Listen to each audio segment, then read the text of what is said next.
10 TKR, kami ingin memperkenalkan diri. Ane Randy, Ane Ilham, kami sebagai narator akan membawakan cerita Si Pitung.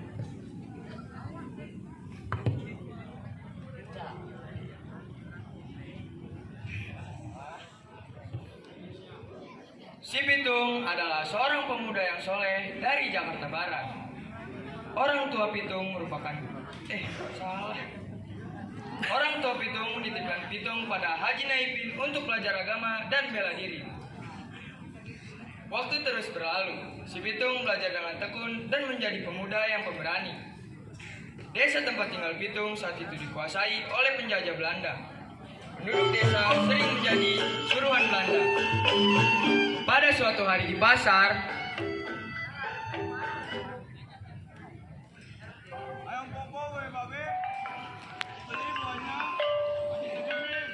Nah, mic-nya nggak bisa dipinjemin. Mic-nya dipinjemin. Oh, udah dulu. udah dikasih dua-duanya.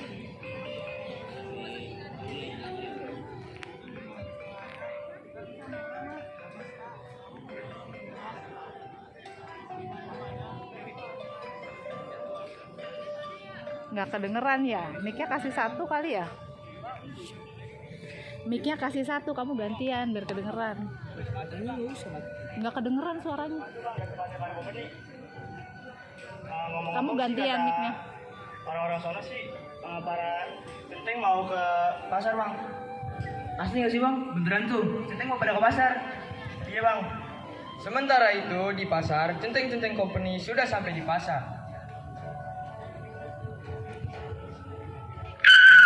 Centeng-centeng kampanye pada datang, lari.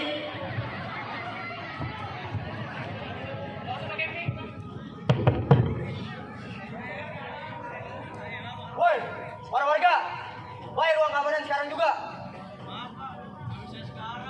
Pengen lo bayar sekarang? Alah bodo amat, mau jualan lu laku atau kagak, yang penting lo bayar uang keamanan sekarang juga. Banyak ngomong, udah ambil aja nasi. Para pedagang hanya bisa terdiam dan tidak berani melawan para Centeng-Centeng Company yang sedang ngobrak-abrik dagangannya. Di tempat kediaman para company dan centeng-centengnya,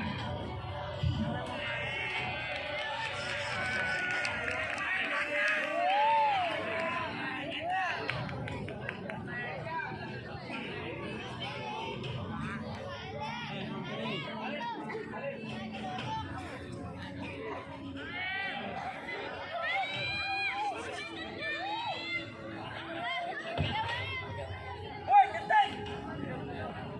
Gue punya tugas buat berdua. Tugas apaan, Pak? Gue mau lu berdua rampas tanahnya si Siti. Gimana caranya, Pak? Mau tahu, lu urusan lu, ngerti? Baik, Pak, saya akan lakukan semuanya. suatu hari di lapangan GI dan teman-temannya sedang mengobrol membahas company dan para centeng-centengnya sudah sangat meresahkan.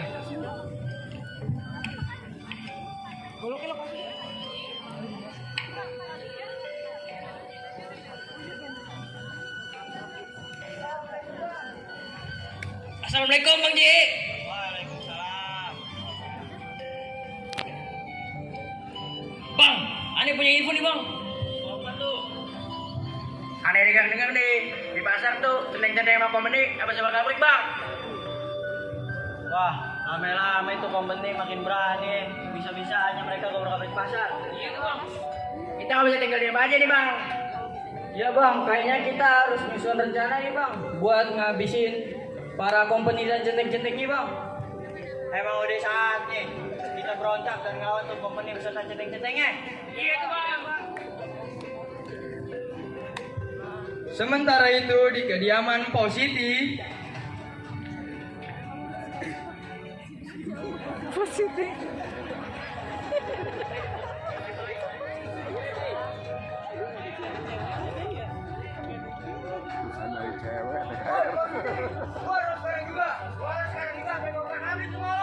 ada apa bang? Yang bolong begini. Sekarang gue tanda tangan nih surat penjualan tanah sama tuan tanah. Ya. Sekarang mati. Jangan mal gitu. Centeng itu menarik tangan posisi dengan keras. Si Pitung tidak tinggal diam dan datang untuk menantang para centeng untuk berkelahi.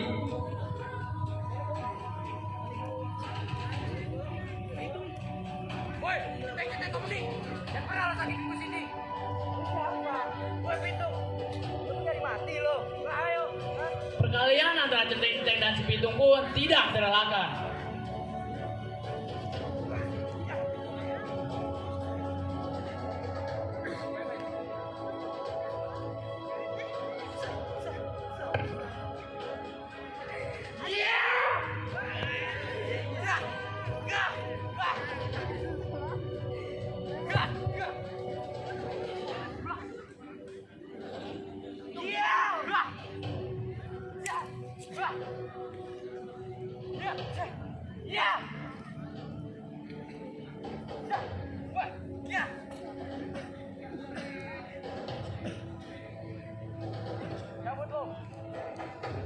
Akhirnya centeng-centeng pun dikalahkan oleh si Pitung dan tanah posisi tidak jadi untuk dirampas.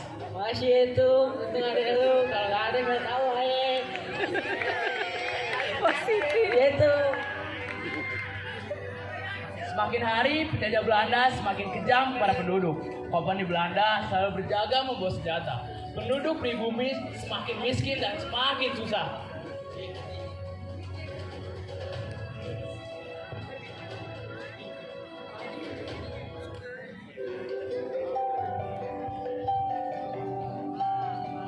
Assalamualaikum Bang Ji. Waalaikumsalam. Apa kabarnya Bang Ji? Alhamdulillah baik. Gimana tuh? Alhamdulillah Bang Ji. Ini tadi aneh habis nonton centeng-centeng kompeni masakan warga Ji. Emang ada rasa juga begitu tuh. Mereka makin gila sama terhadap warga. Bener Bang Ji. Enaknya gimana ya? Gimana kalau kita rampok rumah Bapak Longseng? Boleh tuh Bang Ji. Di dalam aja Bang Ji. Langsung kita berangkat. Bang Ji. Melihat keadaan ini, Pitung dan Ji bermaksud menolong orang-orang kampung dengan cara mencuri dari harta orang Belanda. Perilaku si Pitung sebagai pencuri telah diketahui oleh kompeni. Pitung pun menjadi buronan kompeni yang paling dicari. Pada suatu malam, Pitung dan Ji bermaksud mencuri dari rumah tanah Tuan Babel Longseng.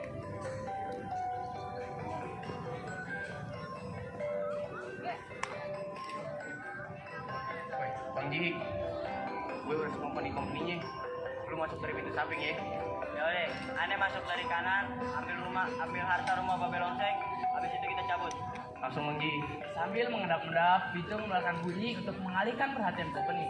Setelah Ji berhasil mengambil harta Babel Longseng, mereka berdua bergegas pergi. Namun, salah satu kompeni melihat kejadian tersebut dan dia langsung menembaknya. Pitung pun berhasil menangkap salah satu kompeni dan kabur. Kapten Hene yang mengetahui kejadian tersebut sangat marah pada para kompeni.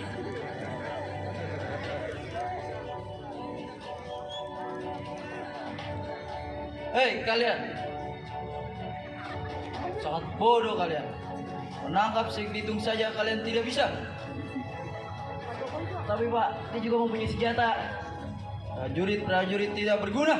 Menangkap seorang perampok kampungan saja kalian tidak bisa. Overdome. Tapi Pak, Pitung mempunyai jimat sehingga dia tidak bisa ditembak. Omong kosong kalian berdua. Pergi.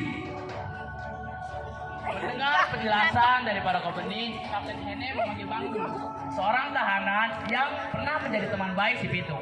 Hene menawarkan uang yang banyak jika Bangdul berhasil mencuri jimat si Pitung.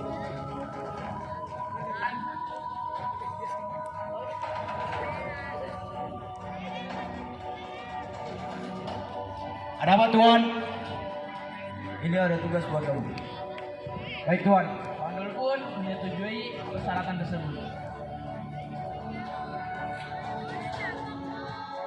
Pada suatu hari, ketika Pitung hendak mengambil air wudhu di sungai, dia meletakkan ikat pinggang dan jimatnya di dekat sungai. Bangdul yang melihat kejadian tersebut tidak menyanyiakan kesempatan ini. Assalamualaikum, Tung. Waalaikumsalam, Bang Ji. Bang Dul. Apa kabar ya, Bang Dul? Alhamdulillah, sehat gue, Tung. Lu gimana kabar lu, Tung? Alhamdulillah, Bang Dul. Sekarang mau kemana, Bang Dul? Gue mau ke Pulau dulu, Tung. Oh ya udah, salamin Pitung pun melanjutkan wudhunya. Bang Dul segera mengambil jimat si Pitung dan memberi aba-aba kepada Kapten Hene yang sedang menunggu untuk menyerang si Pitung. Kapten Hene pun memberi arahan pada pasukannya untuk menyerang si Pitung yang sedang melaksanakan sholat.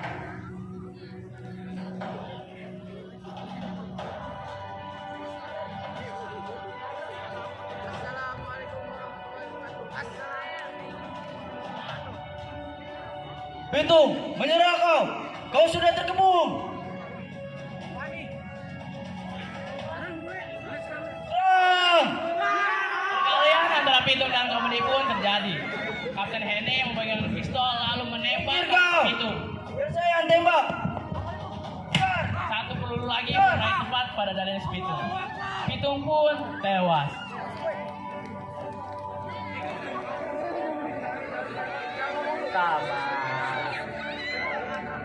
Dari cerita ini kita bisa mengambil pelajaran bahwasanya pentingnya keberanian untuk melawan para penjajah, dan kita sebagai pemuda NKRI harus memiliki niat baik untuk saling tolong menolong. Dan dalam cerita ini juga kita dapat tahu bahwasanya setiap perjuangan pasti memerlukan pengorbanan. 1, 2, 3. Si Bimo, Bata Notif, Budi Utama, otomotif. Sekian dari kami. Assalamualaikum Assalamualaikum warahmatullahi